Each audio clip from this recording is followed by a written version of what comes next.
कहा था ना मैंने कि कंसिस्टेंसी के साथ में कंसेप्ट्स को प्रॉपरली क्लियर करते हुए, राइटिंग प्रैक्टिस करते हुए, टाइम पे रिवीजन करते हुए और टाइम को मैनेज करते हुए अगर इस नेम के साथ में यानी कि सीएस कैट के साथ में पढ़ाई करोगे तो आपका एग्जाम जो सिर्फ पास नहीं होगा बल्कि सर ऑल इंडिया रैंक जो है वो आप यहां पे लेके आ सकते हैं।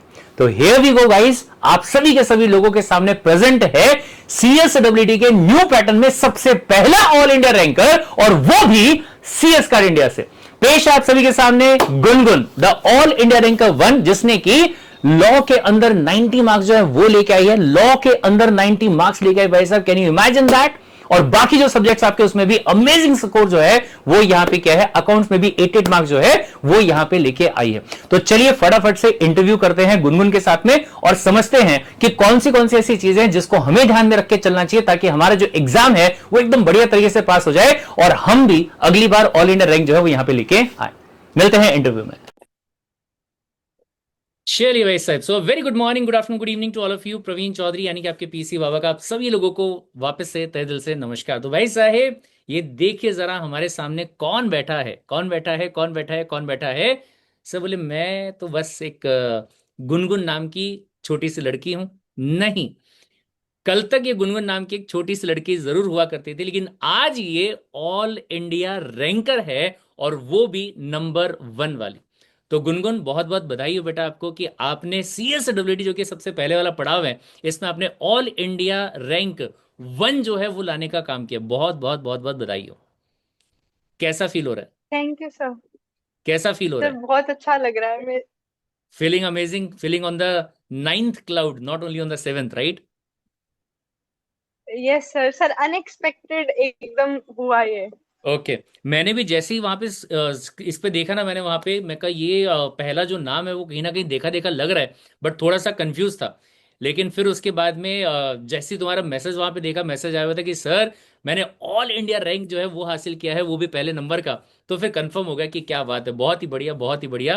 बधाई हो बहुत बहुत। वैसे मैं सभी के सभी लोगों को बता देना चाहता हूं कि गुनगुन ने जो मार्क्स लेके आई ना वो इतने सारे मार्क्स लेके आई है, जैसे कि मैं हमेशा कहता हूं कि इतने मार्क्स में तो 2 लड़के लोग जो है वो आराम से पास हो जाते, इतने मार्क्स लेके आइए। तो मैं बता देना चाहूंगा कि कितने मार्क्स लेके आइए। सबसे पहले अगर मैं बात करूं लॉ नाम का जो सब्जेक्ट है उसके बारे में, तो 90 मार्क्स जो है इसमें सिक्योर करने का काम किया है गुनगुन ने।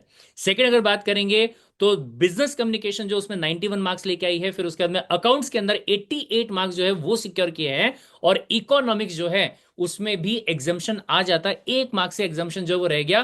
59 मार्क्स जो सिक्योर करने का काम जो यहाँ पे किया, यानी कि 400 मार्क्स के पेपर में से 328 मार्क्स जो है वो यहां पे लाने के काम जो है वो किए हैं। तो ऑल इंडिया रैंक 1 अगर आपको लेके आना है तो ये ध्यान रखिएगा कि तकरीबन कम से कम 330 के आसपास मार्क्स जो है वो आपको यहां पे लाने पड़ेंगे, राइट। आज हम यहां पे गुंजन से सॉरी गुनगुन से बात करने वाले हैं कि अगर जो आने वाली बैच है, यानी कि जिनका एग्जाम अभी अक्टूबर में होने वाला है, जिनका एग्जाम जो है फरवरी में होने वाला है या आगे कभी भी होने वाला है, उनको अगर ऑल इंडिया रैंक लेके आना हो तो उनको क्या करना पड़ेगा। तो डिटेल में डिस्कशन जो है वो अपन यहाँ पे करने वाले हैं। आराम से थम के बैठिएगा। और इसके पहले कि हम आगे बढ़े, मैं यहाँ पे सभी लोगों को बता देना चाहता हूँ, गुनगुन आपको भी मैं बता देना चाहता हूँ। वैसे मैं आपको ऑलरेडी बता भी चुका हूं क्या, कि गुनगुन को सीएस कार्ड इंडिया की तरफ से एक छोटा सा टोकन ऑफ एप्रिसिएशन जो है वो यहाँ पे दिया जा रहा है। वो क्या, कि सीएस एग्जीक्यूटिव की जो पूरी की पूरी क्लासेस हैं वो हमारी तरफ से गिफ्ट के तौर पे गुनगुन को फ्री ऑफ कॉस्ट जो है वो यहाँ पे प्रोवाइड की जा रही है। तो गुनगुन, सबसे पहले सवाल ये है कि आखिर आप 24 घंटे में से कितने घंटे पढ़ाई किया करते थे? मुझे लगता है कि शायद 28 से 30 घंटे डेली पढ़ लेते थे आप। नहीं नहीं सर, सर मैं मतलब एवरेज 6-7 आवर्स तक की स्टडी दिन में करती थी। अच्छा, 6 से 7 घंटे डेली बेसिस पे पढ़ाई जो है वो आप करते थे। यस। तो इसमें मतलब क्लासेस यस अलग सर। होती थी या क्लासेस को मिला के 6 से 7 घंटे? सर क्लासेस मिला के मतलब 3-3.5 आवर तक की क्लासेस होती थी। ओके। और उसके अलावा बाकी का मैं पढ़ती थी। बस लास्ट का जो 1 मंथ था हाँ हाँ। उसमें मैंने थोड़ा सा एक्स्ट्रा पढ़ना स्टार्ट किया था कि 10-11 आवर्स हो गया था। अच्छा, okay, very nice, very nice, ठीक है। और दूसरा सवाल ये कि फिर अपना जो बैकग्राउंड है वो कौन सा था? जैसे मान लो 12th के अंदर आपने क्या लिया होता, आर्ट्स था कि कॉमर्स था या साइंस था? सर 12th में कॉमर्स था मेरे पास। 12th में कॉमर्स था, तो उसका कुछ बेनिफिट जो है वो आपको यहाँ पे मिला? यस सर, अकाउंट्स जो था वो बिल्कुल 12th जैसा था। जैसे अच्छा। बीआरएस था, और भी हाँ। बहुत सारे चैप्टर्स थे, ओके। वो बिल्कुल ट्वेल्थ जैसे सेम थे। तो उसका बेनिफिट जो है वो आपको एंड यहाँ पे मिला। इकोनॉमिक्स में भी बहुत ज्यादा सिमिलैरिटीज थी। ओके। तो उसका बेनिफिट जो है वो भी अपने को यहाँ पे कहीं ना कहीं मिल जाता है। Perfect yes perfect sir. Perfect. लेकिन जो बाकी आपके सब्जेक्ट है जैसे लॉ है, तो लॉ तो पूरा ऑल टुगेदर न्यू होगा आपका। क्या सर? लॉ जो है वो तो पूरा ऑल टुगेदर नया होगा, तो उसका प्रिपरेशन कैसे किया? सर लॉ का प्रिपरेशन मैंने पूरा का पूरा सीएस कार्ट इंडिया से आपके लेक्चर से किया है। Okay. Thank you so very much. तो यस सर। सर आपने जिससे कई क्वेश्चंस बताए थे वो बिल्कुल एज इट इज पेपर में आए हुए थे। अच्छा, जो क्वेश्चंस बताए थे वैसे के वैसे आपके पेपर में आए हुए थे, हाँ राइट। जब यस सर। एग्जाम होने के बाद में जब मैं आंसर्स वहाँ पे ये कर रहा था, तो उसका भी जब मैंने वीडियो वहाँ पे बनाया तो आई सॉ दैट कि जो जो चीज़ें मैंने वहाँ पे बताई थी कि ये टॉपिक पे क्वेश्चन आ सकता है, ये टॉपिक पे क्वेश्चन आ सकता है, तो इट वाज देयर। ओके, बहुत ही बढ़िया। सो बेसिकली पढ़ने के लिए जैसे कई बार ऐसा होता है कि बच्चे कहते हैं कि हम पढ़ तो रहे हैं लेकिन चीज़ें जो ना दिमाग में बैठ नहीं रही हैं। तो आपने ऐसा क्या किया कि चीज़ें जो वो दिमाग में बैठी, या फिर ऐसा आपके साथ में भी होता था कि आपको लगता था कि अरे यार मैंने पढ़ तो लिया लेकिन मैं चीज़ों को भूल गई हूँ? क्या ऐसा कुछ हुआ? ये सब मैं जैसे पहली बार मैंने पढ़ा था, हाँ उसके हाँ। बाद तो ऐसा लगता था कि मतलब कुछ ब्लैंक है, दोबारा से पढ़ती थी। तो फिर जब मैंने थर्ड टाइम रिवीजन करी ना, मुझे तब लगा कि हाँ मुझे कुछ याद हुआ है। अच्छा ओके। और फिर एग्जाम के टाइम पे यस मतलब सर। ऐसे कोई प्रॉब्लम नहीं गई कि चीजें याद नहीं आ रही है करके? नहीं सर, ऐसा तो कुछ नहीं हुआ था, बस वही इकोनॉमिक्स के एग्जाम में ही मुझे थोड़ी प्रॉब्लम आई थी।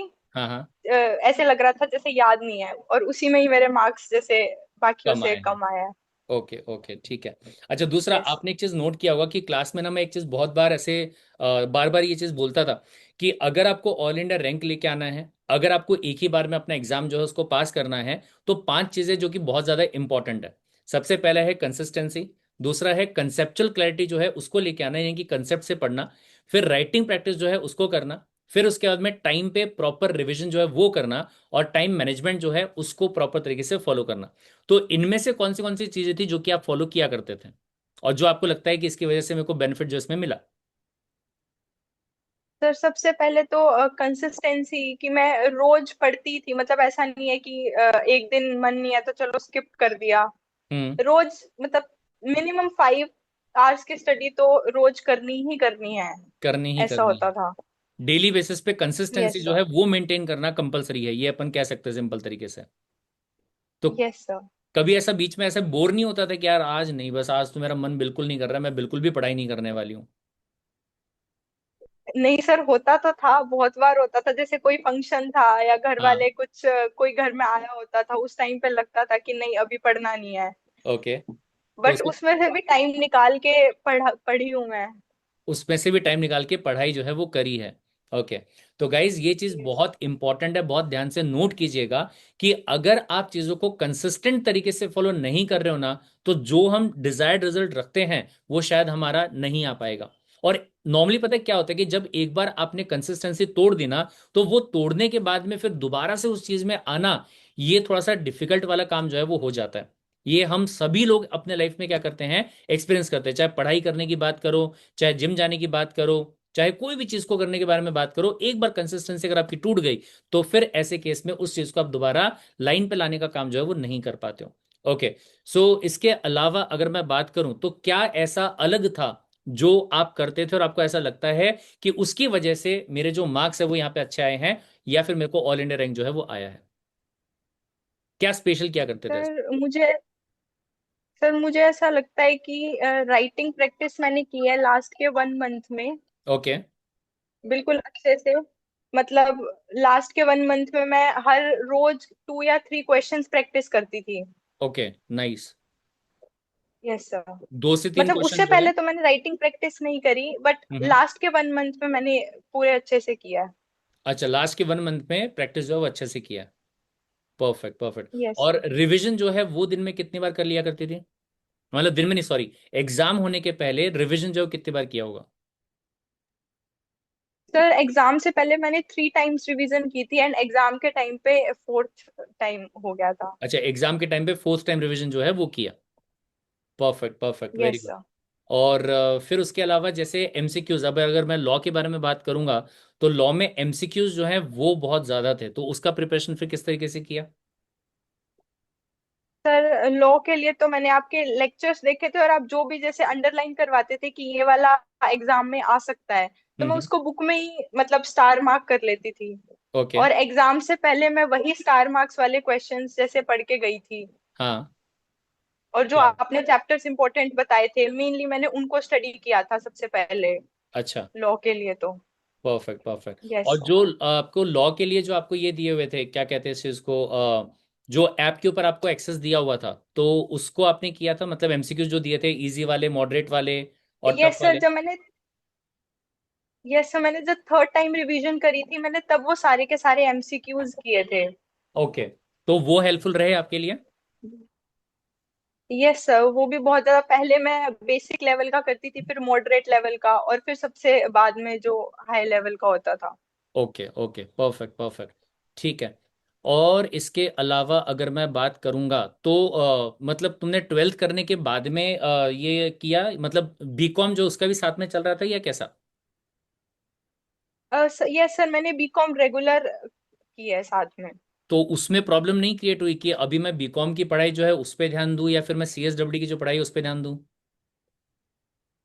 सर हुई तो बहुत ज्यादा, एक्चुअली मेरे दोनों एग्जाम्स भी सेम डेट पर हो गए थे, पहले तो सीएस का अच्छा। और कॉलेज का। ओके फिर मैंने फिर। कॉलेज में एप्लीकेशन वगैरह दी, हाँ। एंड वो एग्जाम्स फिर पोस्टपोन्ड हुए कॉलेज के, फिर मैंने कॉलेज के एग्जाम्स बाद में दिए। क्या बात है, ऐसा कौन सा मंत्र फूका तुमने कि कॉलेज वालों ने एग्जाम ही पोस्टपोन कर दिए? बहुत ही बढ़िया। यानी कि लक जो है वो पूरी तरीके से तुम्हारे साथ में है, एफर्ट्स के साथ साथ में, बहुत ही बढ़िया, गजब। ठीक है। तो अगर दूसरा एक चीज जो है वो आता ही है कि जैसे अगर मैं बात कर रहा हूँ ग्रेजुएशन के बारे में, तो उसमें एक ना प्रॉब्लम ये आती है कि अपने को कॉलेज जाना जो है वो कंपलसरी है, 75% अटेंडेंस जो है वो होनी चाहिए।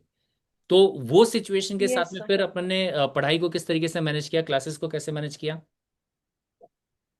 सर जैसे मैं सुबह कॉलेज जाती थी, और जैसे स्कूल में कॉलेज में कोई लेक्चर फ्री होता था, तो हम्म। उस टाइम पे मैं बैठ के पढ़ लेती थी, थोड़े बहुत लेक्चर्स देख लेती थी यूट्यूब पे। ओके और फिर घर पे आके थोड़ा बहुत रेस्ट करके फिर शाम को और मतलब रात तक मैं पूरा पढ़ाई करती थी ढंग से। ओके, और very nice. Saturday Sunday off ही होता था, तो उस दिन पूरी प्रिपरेशन करती थी। उस दिन कर लेती थी। तो गाइज ये जो चीज़ है यस सर। कि ऐसा क्यों होता है कि सीएस कार्ड इंडिया में जो क्लासेस आपकी है वो इवनिंग के टाइम पे होती है, तो इसका जो सबसे बड़ा एक कारण है वो यही वाला है। क्या कारण है? कि मॉर्निंग के टाइम पे अगर देखेंगे तो लगभग हर बच्चा जो है वो अपना ग्रेजुएशन की क्लासेस करने के लिए, कॉलेज करने के लिए दिन भर में क्या है, बिजी है। तो ऐसे केस में सवाल ही पैदा नहीं होता कि दिन भर में आप लाइव क्लास को अटेंड करने का काम जो है वो कर पाओ। हाँ, ये जरूर हो सकता है जैसा गुनगुन यहाँ पे बता रही है कि मैंने शाम को जैसे क्लास जो उसको देख लिया, और वो देखने के बाद में मॉर्निंग के टाइम पे, दिन के टाइम पे जब मैं कॉलेज में बैठी हूँ, और उस टाइम पे अगर मान लो कोई क्लास है जो कि खाली है, तो उस टाइम पे मैंने वो क्लास को देखने का काम जो कर लिया। मेन चीज जो यहाँ पे पूरे इसमें देखने को मिल रहा है वो क्या है? कंसिस्टेंसी आपको बिल्कुल भी ब्रेक करने का काम नहीं करना है। दिमाग में ये सोच के चलना है कि भैया आज मुझे 5 से 6 घंटे की पढ़ाई ये करनी ही करनी है। अब ये 5 से 6 घंटे की पढ़ाई अगर मैं लाइव अटेंड कर पा रहा हूं तो बहुत ही अच्छी बात है, लेकिन अगर किसी वजह से मान लो मैं लाइव अटेंड नहीं कर पा रहा हूं या लाइव क्लास मेरी नहीं हो पा रही है, तो भले ही मैं बाथरूम में बैठ के क्लास को देखूं, भले ही मैं कॉलेज में बैठ के क्लास को देखूं, भले ही मैं बस में बैठ के क्लास को देखूं, या मुझे टीवी को स्किप करके या कोई और चीज को, फैमिली जो फंक्शंस वगैरह है उनको स्किप करके अगर मुझे क्लास जो उसको करना पड़े, तो मैं वो भी करने को तैयार हूं। अगर इस माइंडसेट के साथ में आप अपने लाइफ में चलोगे, तो ऐसे केस में ये पॉसिबिलिटी यहाँ पे आएगी कि आप बढ़िया तरीके से अपना आउटपुट जो है वो दे पाओगे, और आप जो है ये सोच के चल पाओगे कि आप जो है जिंदगी में कुछ हासिल करने का काम जो है वो कर सको। तो गुनगुन, जब आपने पढ़ाई करना स्टार्ट किया था, तो उस टाइम पे क्या तुमने कोई टारगेट सेट करके चला था कि मेरे को ये चीज करनी है करके, या इतना मुझे आना चाहिए कि मेरा एग्जाम पास हो जाए, या फिर मुझे कुछ रैंक लेके आना है, या ऐसा कुछ? सर रैंक का तो मेरे दिमाग में ऐसा कुछ नहीं था कि मुझे रैंक ही लेकर आनी है, मतलब ये था कि बस पास हो जाऊं, उतना हम्म। ही सफिशिएंट है। ओके। बट जब मैं एग्जाम्स देकर आई तो मुझे ये था कि हाँ मेरे एग्जाम्स अच्छे हुए हैं, जैसे मैंने आके चेक वगैरह किया। हाँ। बट जब रिजल्ट आया तो रैंक 1 आई। तो ये तो एकदम सरप्राइजिंग वाली चीज हो गई। वही है, यस मेहनत जो सर। है उसका रिटर्न अपने को मिलता ही मिलता है, चाहे कुछ भी हो जाए। Very nice. अच्छा, दूसरा ये कि एग्जाम का जो लेवल है, वाज इट टफ? मतलब अगर मैं नेक्स्ट जनरेशन जो नहीं उसके लिए सर। बोलूँ तो। हाँ बोलो। सर मुझे तो एग्जाम का लेवल मॉडरेट लगा था, बहुत इजी तो नहीं था, hmm. But okay. Moderate level का एग्जाम था कि अगर सभी मतलब 2-3 टाइम्स अगर एक पर्सन रिवीजन अच्छे से कर ले तो हम्म। डेफिनेटली वो इसमें पास हो सकता है। Okay okay. बाकी बच्चों को मैं ये बता दूं कि वो पढ़ने वाली बच्ची है, इसलिए उसको एग्जाम जो टफ नहीं लगा। तुम लोगों के लिए मैं बता दूं कि एग्जाम जो है वो बहुत खतरनाक तरीके से टफ एग्जाम होता है। अगर तुम ढंग से पढ़ाई नहीं करोगे तो एग्जाम तुम्हारा पास नहीं होगा। पता चला कि आज से डिले होगा, अरे गुनगुन दीदी का निकल गया तो हमारा तो आराम से निकल ही जाएगा, हम भी आराम से पास हो जाएंगे। तो गुनगुन ने कंसिस्टेंसी जो उसको फॉलो किया, बढ़िया तरीके से वो पढ़ाई किया करती थी।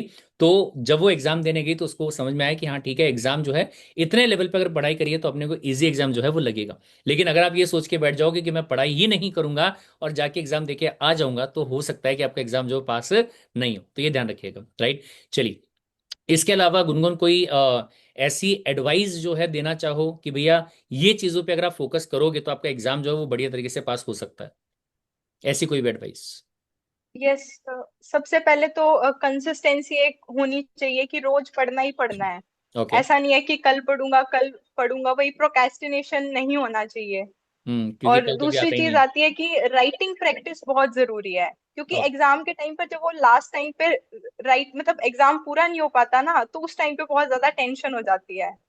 ओके। आता सब कुछ होता है बट लिखना नहीं आता। लिखना नहीं आता तो तुम्हारे साथ में ऐसा कुछ हुआ क्या कि कोई भी पेपर में कि 5-10 मार्क का छूट गया, या ऐसा कुछ हुआ क्या तुम्हारे साथ में, या कभी होता है क्या?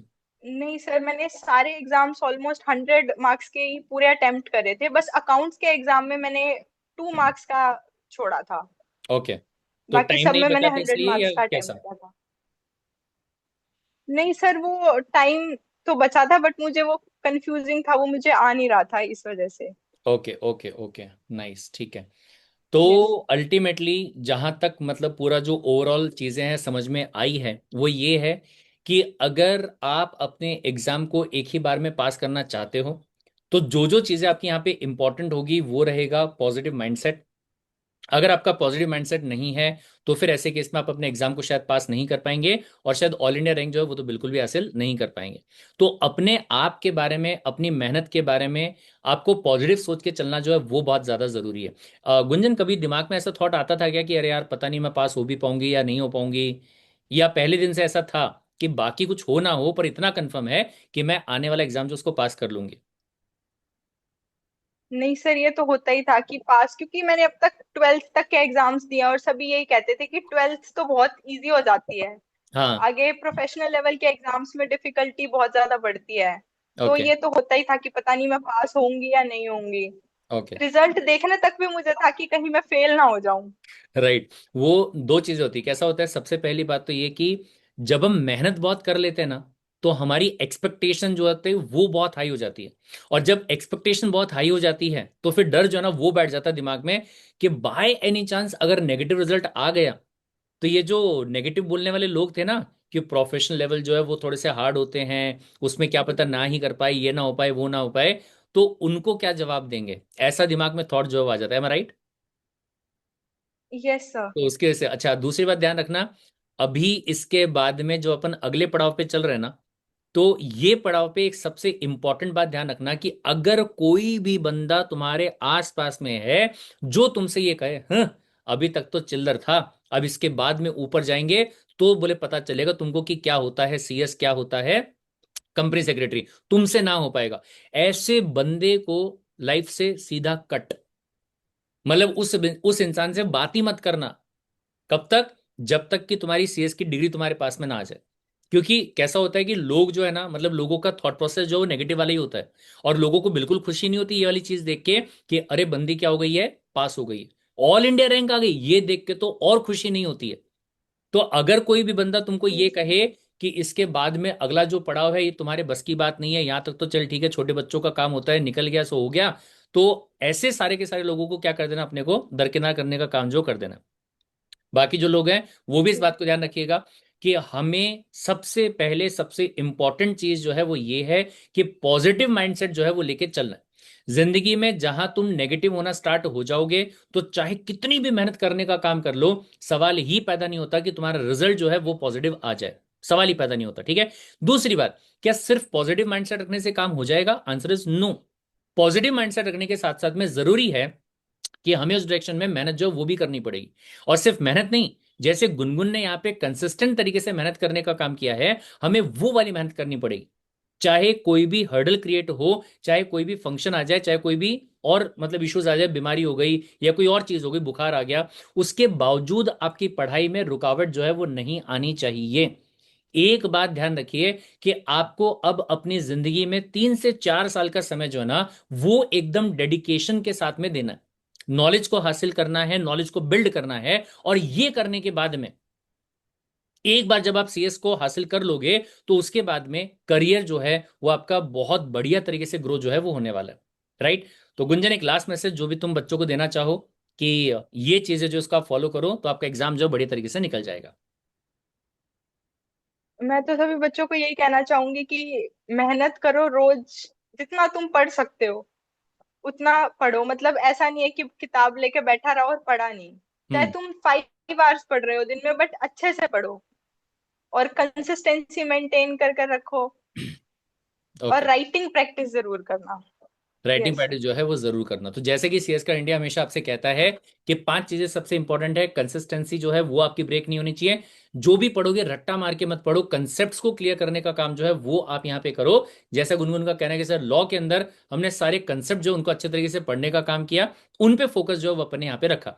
फिर उसके बाद में टाइम पे सिस्टमेटिक तरीके से रिविजन करना जो है वो आपका जरूरी होगा। राइटिंग प्रैक्टिस जो है वो बहुत जरूरी है। द रीजन बीइंग कि अब आपका पेपर जो है सिर्फ एमसीक्यू वाला नहीं रहा, बल्कि सब्जेक्टिव पेपर जो है वो यहाँ पे आपका हो चुका है। और टाइम मैनेजमेंट जो है, इसको अगर मैं पर्सनली बोलूंगा, डेली बेसिस पे जो आपकी लाइफ है उसकी बात करो कि आपकी बाकी चीजें भी हो जाए और 5 से 6 घंटे की पढ़ाई जो वो भी हो जाए, तो ये टाइम को भी मैनेज करना होगा। और एग्जाम के दिन आपका 100 मार्क का पेपर जो वो भी आपका प्रॉपर तरीके से सॉल्व हो जाए, इस समय को भी आपको क्या करना पड़ेगा? मैनेज करने का काम जो करना पड़ेगा।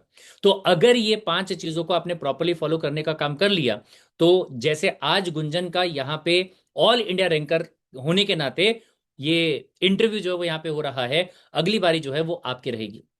राइट। अब मैं चाहूंगा कि सारे के सारे बच्चे गुनगुन को यहाँ पे कमेंट सेक्शन में फटाफट से मैसेज कर देंगे कि गुनगुन दीदी, जिस तरीके से आपने ऑल इंडिया रैंक सीएसडब्ल्यूटी में लेके आए हैं, इसी तरीके से आप एआईआर जो है वो एग्जीक्यूटिव में भी लेके आए। सभी लोग गुनगुन को बोल दो all the best, all the best, all the best, all the best. So thank you so very very much Gungun, कि आपने आने वाली जनरेशन को यहाँ पे गाइडेंस दिया कि कैसे वो सारी चीजों को फॉलो करते हुए वो भी ऑल इंडिया रैंक जो उसको लेके आ सकते हैं। Thank you so very very much. And once again बहुत बहुत बहुत बहुत बधाई हो। अब बस लाइफ में आगे इसी तरीके से बढ़ती रहो। राइट। थैंक चलिए, you sir. Most welcome. Thank you sir. रुकते हैं यहीं पे ही और मिलते हैं क्लासेस के अंदर। Till then take care, bye bye and love you all the guys. तो जैसा आपने देखा भाई साहब यहाँ पे कि गुनगुन ने जो अपना प्रिपरेशन किया था वो इस तरीके से किया था कि सारी चीजों को ईमानदारी से फॉलो किया, और उसमें भी सबसे इंपॉर्टेंट चीज ये थी कि कंसेप्ट्स को कहीं पे भी नहीं छोड़ा। राइटिंग प्रैक्टिस जो है वो बहुत ही बढ़िया तरीके से करते रही। राइट। तो अगर आप भी ऑल इंडिया रैंक को हासिल करना चाहते हैं, तो सबसे पहले जो फ्री सीएसडब्ल्यूटी मैराथन बैच आपके लिए हम लेके आए हैं, इसको तो आपको अटेंड करना ही करना है। लेकिन अगर ऑल इंडिया रैंक को आप हासिल करना चाहते हैं, तो इसके लिए आपको जो बाउंस बैक बूस्टर बैच यहां पे होगा, और दूसरा जो प्रारंभ वाला बैच आपका होगा, जो कि सिर्फ और सिर्फ 2499 रुपए में है, इस बैच को ज्वाइन जो है वो आपको कर लेना चाहिए।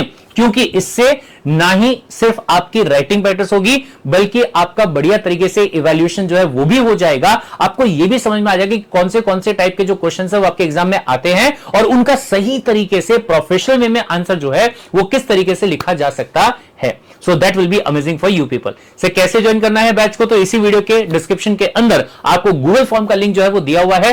फटाफट से गूगल फॉर्म को फिल कीजिएगा और फटाफट से एडमिशन जो है वो ले लीजिएगा। द रीजन बीइंग कि बैच जो है वो ऑलरेडी आपकी स्टार्ट हो चुकी है, 2 दिन आपके हो चुके हैं। राइट। तो मिलते हैं क्लास के अंदर। Till then take care, bye bye and love you all the guys. You are the next all India ranker. Bye bye and love you all the guys.